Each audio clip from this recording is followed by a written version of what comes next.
Well, hello and welcome to episode 22 of Evidence for Belief, a series which examines evidence for the existence of God. So far in this series, we've examined a range of evidence that's drawn from many fields of study: cosmology, physics, chemistry, microbiology, genetics, mathematics, history, and philosophy. And while I consider the evidence to be overwhelming, I do acknowledge that there'll be people, perhaps many people, who are unconvinced and who remain resolute in their atheism. So, in this episode, I want to examine the atheist's position and point out the logical extension of claiming that there is no God. In particular, I'll be pointing out that if we discount God as the possible ultimate cause for everything, all that is really left is an untenable belief in a series of impossible things. In particular, we're going to examine 10 impossible things for atheism. These are 10 things which cannot adequately be explained if there is no God. But before we get into these 10 things, let me briefly clarify what I do mean by atheism. The word atheism comes from the Greek word atheos, which literally translates no God. Now, I recognise that some atheists like to split hairs at this point and say that they are not claiming definitively that there's no God, but just that they don't believe in God.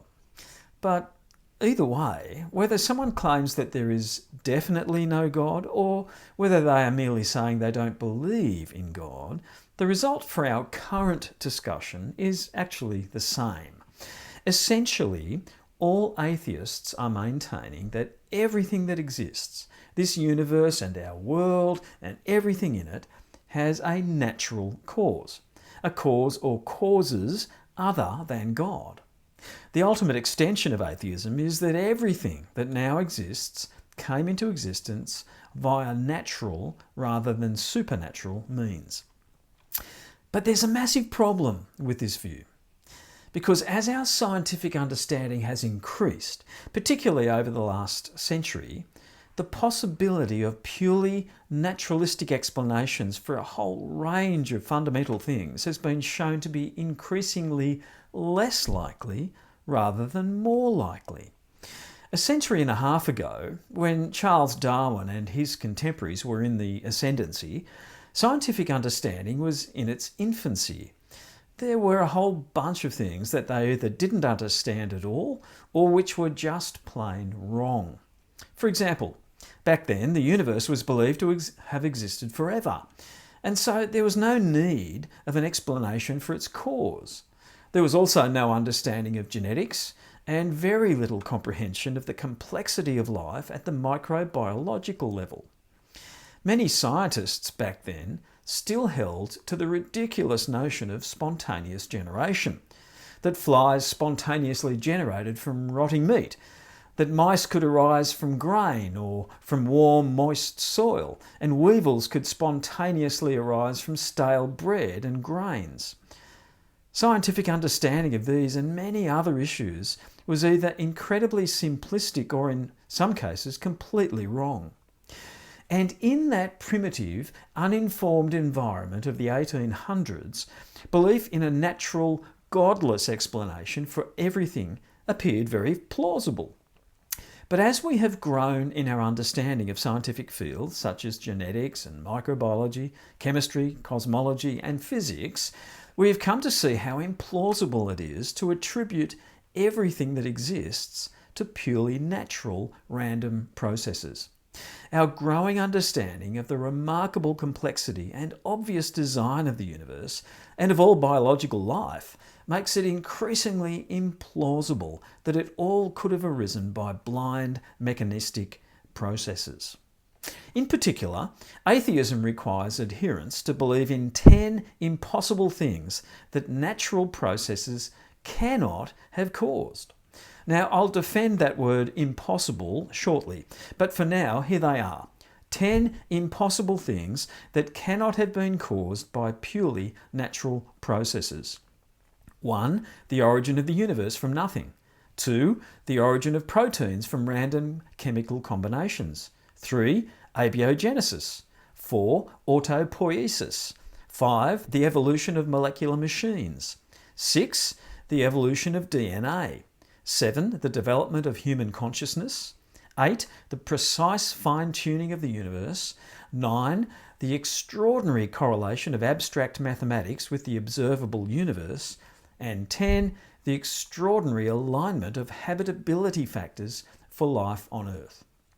Now, I'm sure some atheists will accuse me of overreach in my use of the word impossible here. They will claim that there are speculative theories about how some of these things might have come about by natural means. But let me make 3 brief points in response to that claim. Firstly, even some atheist scientists admit or hint at the impossibility of natural causes for some of these things. For example, the problem of abiogenesis, the supposed origin of biological life from non-living matter, has already been conceded as being impossible by some atheist scientists. One such atheist scientist, Dr. Eugene V. Koonin, states, "The origin of life is the most difficult problem that faces evolutionary biology and arguably biology in general. Indeed, the problem is so hard and the current state of the art seems so frustrating that some researchers prefer to dismiss the entire issue as being outside the scientific domain altogether, on the grounds that unique events are not conducive to scientific study." Secondly, naturalistic theories are often wildly imaginative and speculative and can't really be described as evidence-based science at all. For example, in attempting to explain the origin of the universe from nothing, some atheist scientists, when faced with the impossibility of finding a plausible and coherent natural explanation for nature creating itself, have resorted to the most absurd speculation, such as aliens creating our universe, or even our future selves coming back in time and creating it. Now, we examined some of these bizarre theories in the first couple of episodes, and I stress to you, these are scientists who have realised that the scientific cupboard is bare when it comes to providing a more substantive natural explanation for the origin of the universe. Dr. Stephen C. Meyer, the author of The Return of the God Hypothesis, in a recent interview by Piers Morgan in his program Piers Morgan Uncensored, made this comment: "At the point where matter, space and time begin to exist, the materialist is really up against a huge conundrum, because prior to the origin of matter, there is no matter to do the causing. That's what we mean by the origin of matter. That's where it starts. And so if you want to invoke a cause which is sufficient to explain the origin of matter, you can't invoke matter. Materialistic explanations are, in principle, insufficient. You need to invoke something which is external to the material universe and is not bound by time and space as well. And that starts to paint a picture of the kind of cause you would need that has the attributes that are traditionally associated with God." The point is, the materialist is faced with a virtually impossible task in seeking to explain the creation of the physical universe apart from a non-physical supernatural cause. Thirdly, and finally, in this introductory phase, the cumulative implausibility of all 10 things, when taken together, exceeds the bounds of plausibility and simple common sense, and must surely be regarded as an impossibility. These 10 impossible things that I've briefly mentioned, and which I'll now go on to explain in greater detail, need to be taken as a whole, because they all need to be explained if atheism is indeed true. And while each one of them individually may be argued by atheists who propose speculative and highly implausible explanations for each one individually, when they are considered together, the cumulative case for all 10 highly implausible things ascends to the point of impossibility. The atheist is left grasping not just one straw, but 10. The atheist is left clinging to a whole series of highly implausible explanations that any reasonable, sensible person would acknowledge add up to an impossibility. You see, Most scientists stick in their one very narrow field of study all their lives. Often they spend their entire lives studying just one tiny component of a sub-branch of a single field of study. And as they come up against the huge problems that are becoming apparent in their own narrow field of study regarding questions of origin, very few of them step back and take stock of all the other disciplines where the same huge problem of origin is also becoming apparent. But taking all of these scientific disciplines together, stepping back and seeing the problem of origin across a broad range of scientific disciplines, the cumulative state of the nation for atheism is dire. The cumulative case against atheism is overwhelming, and it's getting worse. The more deeply scientists delve into the nature of the universe and the complexity of biological life and the need to explain those things as a product of a purely mechanistic natural cause. Conversely, as our scientific understanding of the universe continues to grow, the cumulative case for a creator is becoming increasingly convincing. Now, let me throw those 10 things back up on the screen again. I want to point out that I've dealt with them individually over the course of this series. And if you are inclined to be contentious about any one of these, I invite you to go back to the relevant episode and look at the evidence again in detail. But even if you are inclined to disagree with one or the other of some of these impossible things, as I'm calling them, perhaps even proposing a speculative theory about how some of these things might have come about, in this episode, I'm imploring you to step back and look at the big picture for a moment. Stop trying to plug the gap at one point in the leaking dam wall and step back and look at the leaks that are springing up right across the whole dam wall. Now, at this point, I think it's helpful for me to briefly skim across the surface of each one of these 10 impossible things again, in order to paint this cumulative picture for you. So let's do that. Number 1, atheism requires that you believe that the universe came into existence from nothing by itself. You see, ultimately, this is the fallback position that atheists must arrive at. They must arrive at a point in the distant past where there was nothing. Otherwise, you are left with an infinite regression of past causes, which is both philosophically and scientifically impossible. Atheism requires that everything came from nothing in the beginning, all by itself. For example, atheist scientist Dr. Quentin Smith, in a debate with Dr. William Lane Craig, stated, "The universe came from nothing, by nothing, for nothing." Well, of course, this is the ultimate unavoidable extrapolation of atheism. But of course, it's just nonsense, isn't it? And it has resulted in atheist scientists proposing the most ridiculous and implausible theories, which take, I think, much greater faith than belief in God. Check out episodes 1 to 3 if you want to delve into that issue more deeply. Number 2, atheism requires that you believe that proteins, the building blocks of biological life, evolved via random chemical processes. But this has also been shown to be statistically and physically impossible. In his book, Evolution Impossible, biologist Dr. John Ashton says that protein molecules are so complex that the probability of a single protein forming by random chemical processes is 1 in 10 to the power of 190, which renders it well beyond the realm of possibility. See episode 4 again for more details on that issue. Number 3, atheism requires that you believe in abiogenesis, the idea that non-living matter somehow gave rise to living cells. And it all supposedly happened via random chemical processes. But here's the thing, here's the great problem with this. Non-life can't create life. We don't ever see it happening today, and it defies both common sense and the laws of science.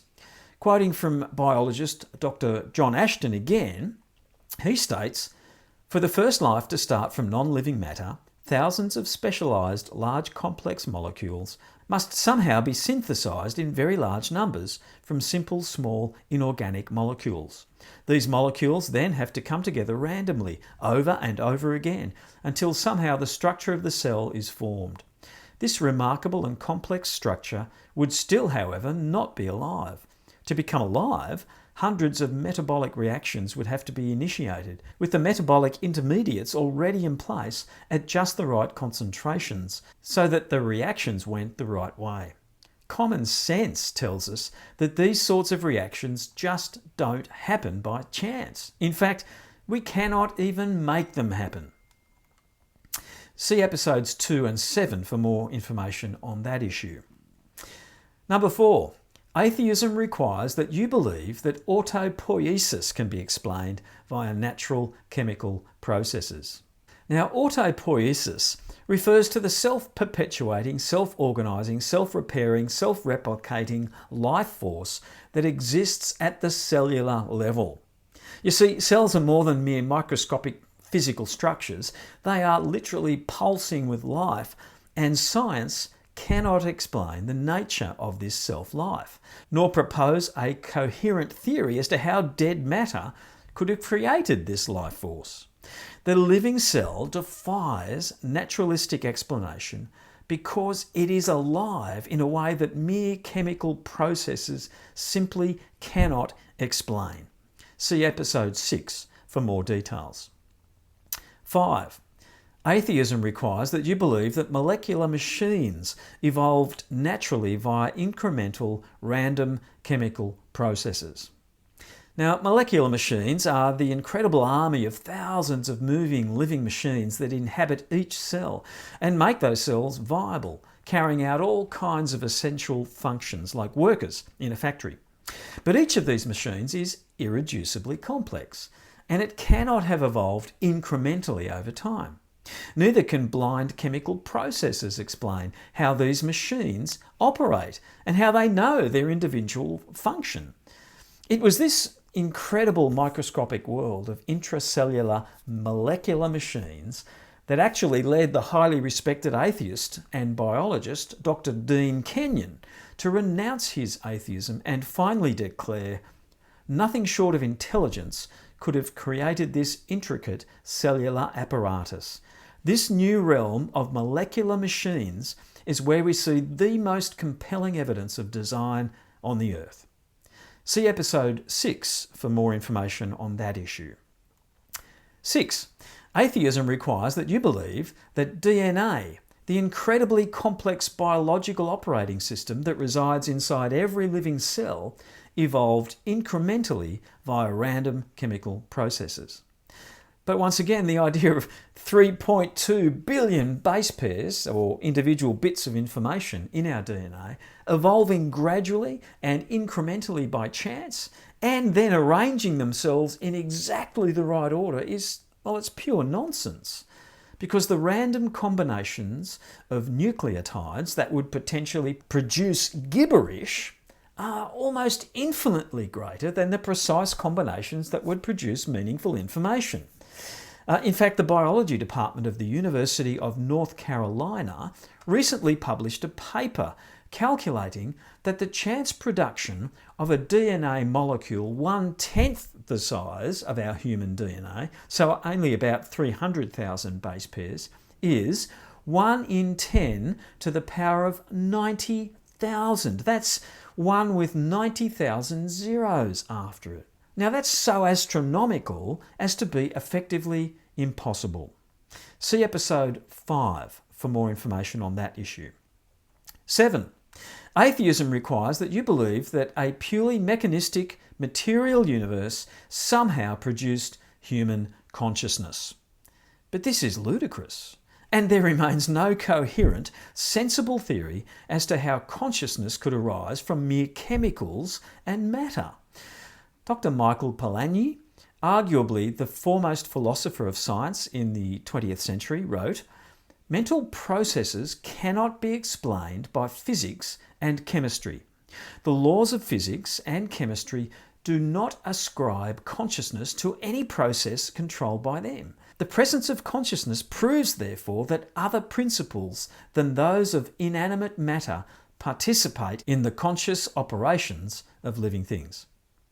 Similarly, theologian and philosopher Dr. J.P. Moreland states, "You can't get something from nothing.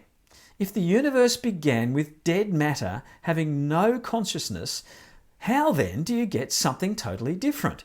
Conscious, living, thinking, feeling, believing creatures from materials that don't have that. But if everything started with the mind of God, we don't have a problem with explaining the origin of our mind." See episode 9 for more information on that issue. 8.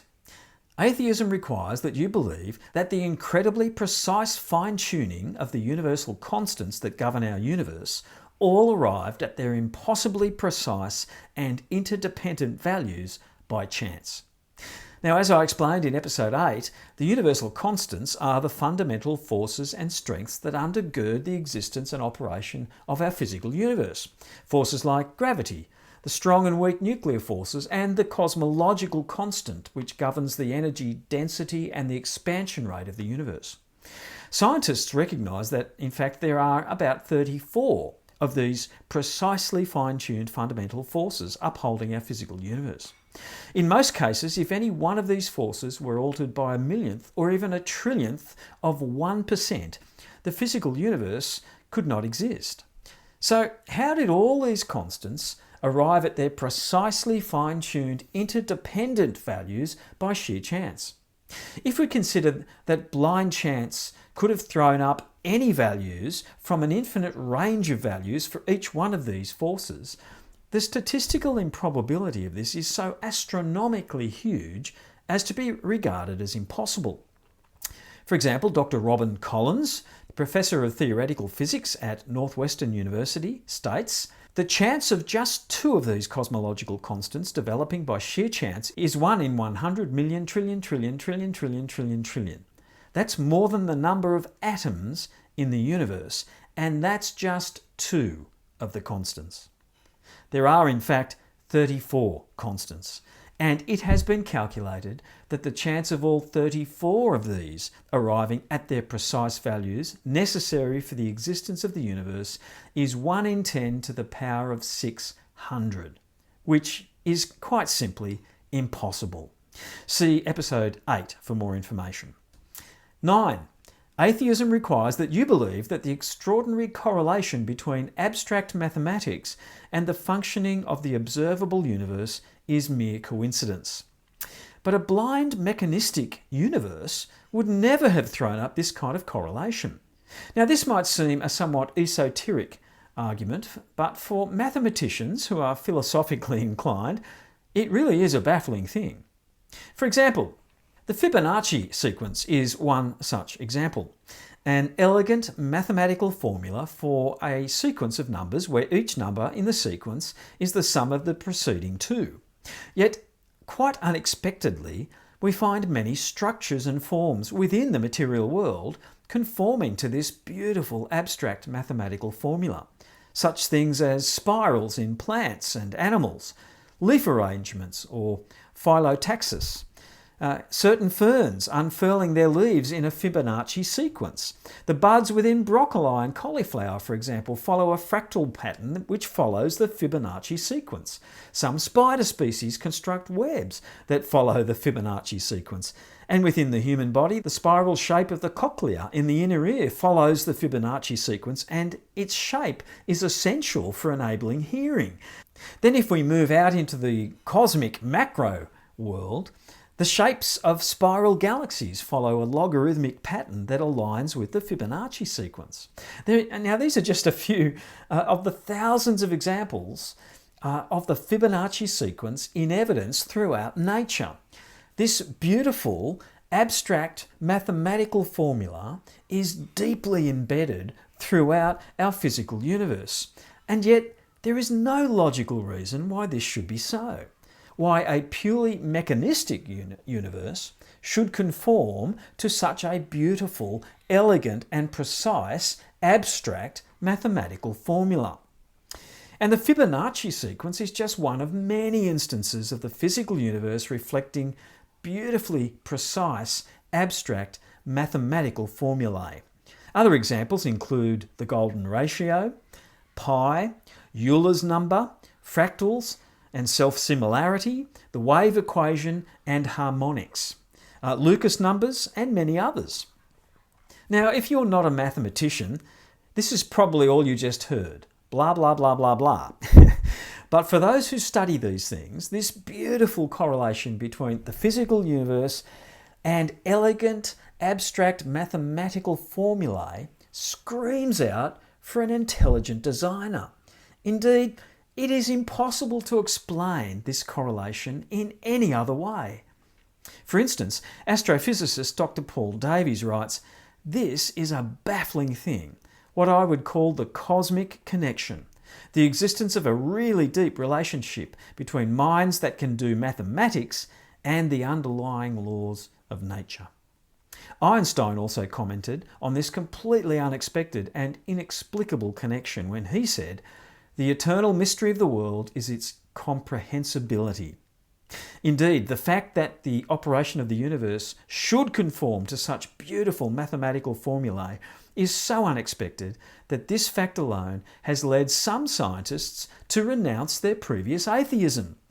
For example, Roy Williams, author of God Actually, writes that this correlation, and I quote his words, "played an important part in my passage toward belief in Christianity because the theistic implications of this argument seemed to me inescapable and still do." You might want to check out episode 9 for more on this issue. Well, 10. Finally, atheism requires that you believe that the extraordinary alignment of all 30 habitability factors necessary for life on Earth was the result of random natural processes. Now, in episode 10, I outlined these 30 habitability factors, which all came together for our planet Earth. Let me remind you of a few of these factors.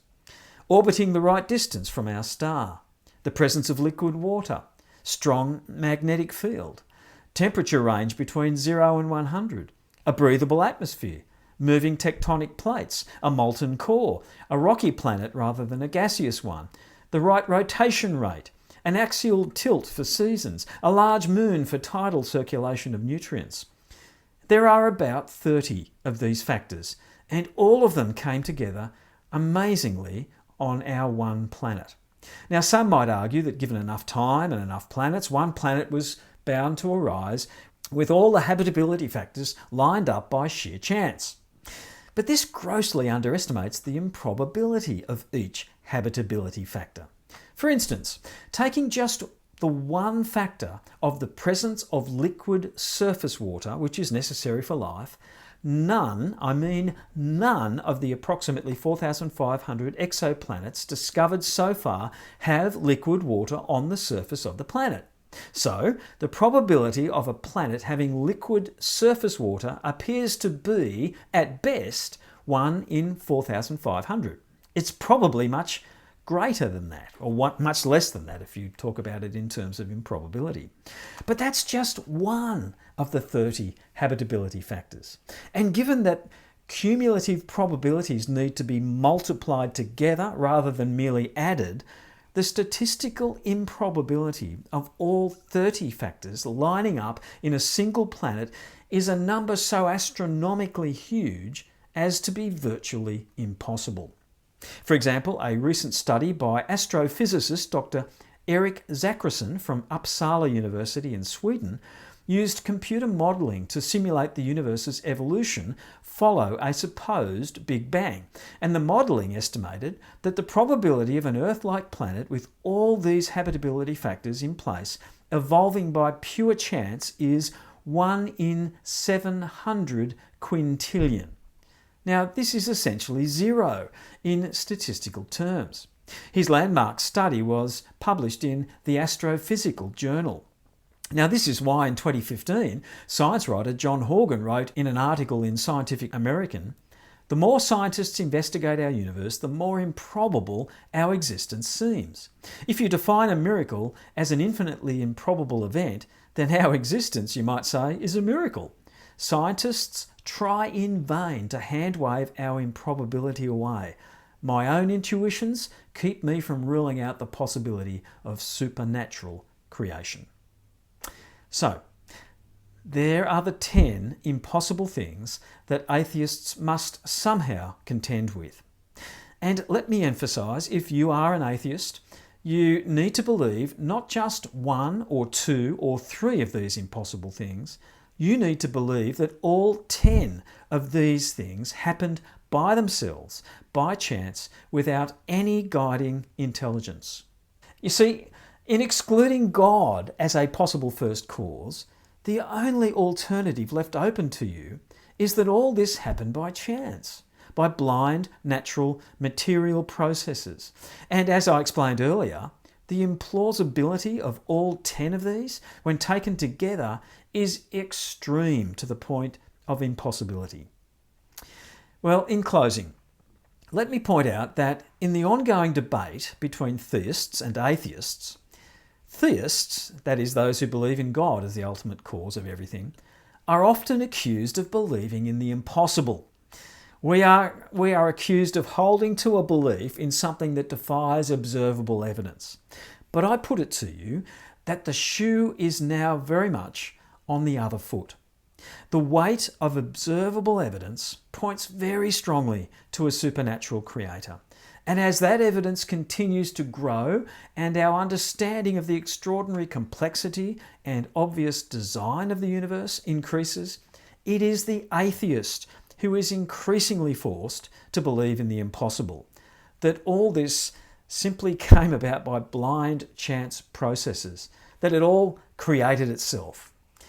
I put it to you that belief in a creator God is the most reasonable explanation for the universe as we now understand it, and that those who reject a theistic explanation are left clinging to explanations that are individually so unlikely and implausible, and when considered together must surely be regarded as cumulatively impossible.